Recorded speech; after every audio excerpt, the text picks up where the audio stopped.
बिस्मिल्लाहिर्रहमानिर्रहीम। अस्सलाम वालेकुम नाज़रीन। कौमें अपनी गलतियों से सीखती हैं और अपनी गलतियों का अजाला करने की भी कोशिश करती हैं।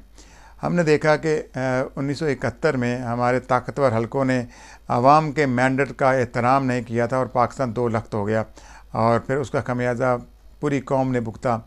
आज हम देख रहे हैं कि इस वक्त भी इस्टेब्लिशमेंट इलेक्टेड नहीं सेलेक्टेड हुकूमत बनाने जा रही है। आवाम के वोट को इज़्ज़त नहीं दी जा रही।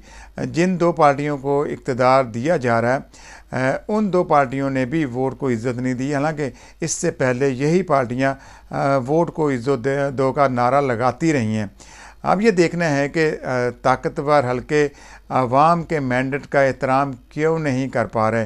हालांकि अगर ये चाहते तो आवाम की उमंगों के मुताबिक जिस शख्स को आवाम ने वोट दिया, जिसकी पार्टी को वोट दिया, उसे इक़्तिदार मुंतकिल करके आवाम की नज़रों में अपनी इज़्ज़त बढ़ा सकते थे। लेकिन अफसोस की बात यह है कि उस पार्टी को इक़्तिदार मुंतकिल किया जा रहा है जिनकी 18 माह की कारकर्दगी आवाम के सामने है।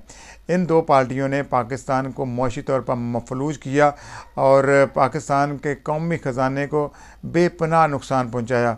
अगर देखा जाए तो शहबाज शरीफ साहब की जो हुकूमत अब बनने जा रही है, ये अब ये भी नहीं कह सकते कि हमें पिछले दौर में ख़जाना खाली मिला था और अब हमें बहुत ज़्यादा मेहनत करनी पड़ेगी। तो इसमें कोई शक नहीं है कि ये अपने ही खोदे गए गड्ढे में अब गिरने जा रहे हैं। उधर वफाक के अंदर वज़ीर-ए-आज़म शहबाज शरीफ और पंजाब के अंदर वज़ीर आला मरीम नवाज़ शरीफ बनने जा रही हैं।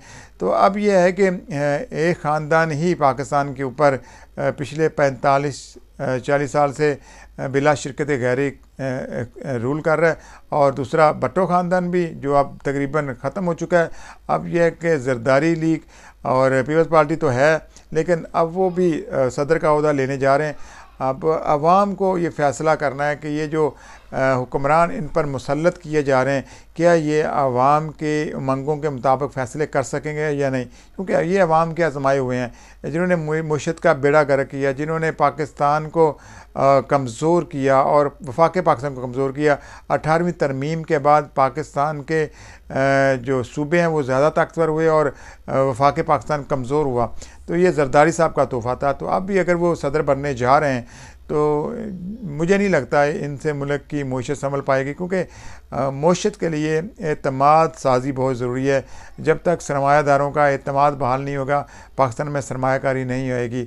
और इनकी जो कारकर्दगी है, करप्शन के इनके ऊपर लेबल लगे हुए हैं। आपको याद होगा कि रजीम चेंज से पहले शहबाज शरीफ साहब के ऊपर फ़र्द जुर्म आयद होने जा रही थी, लेकिन उस वक़्त ताकतवर हलकों ने उनको इक़्तिदार में लाकर बैठाया और फिर इक़्तिदार पर बैठाने के बाद आपने देखा जो कौमी ख़जाना भरा हुआ था, उस ख़जाने को जिस तरह माले मुफ्त की तरह लुटाया गया, उसको ख़र्च किया गया, वो किसी से ढका छुपा नहीं है।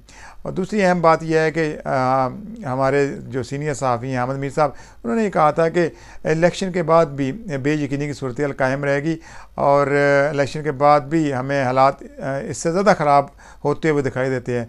देखें, किसी और पार्टी के साथ इस तरह नाइंसाफ़ी की गई होती इस्टेब्लिशमेंट की तरफ से, तो वो अपना एहतजाज भी रिकॉर्ड करवा रही होती और हर वो हरबा इस्तेमाल कर रही होती जिससे वफाक पाकिस्तान को नुकसान होता।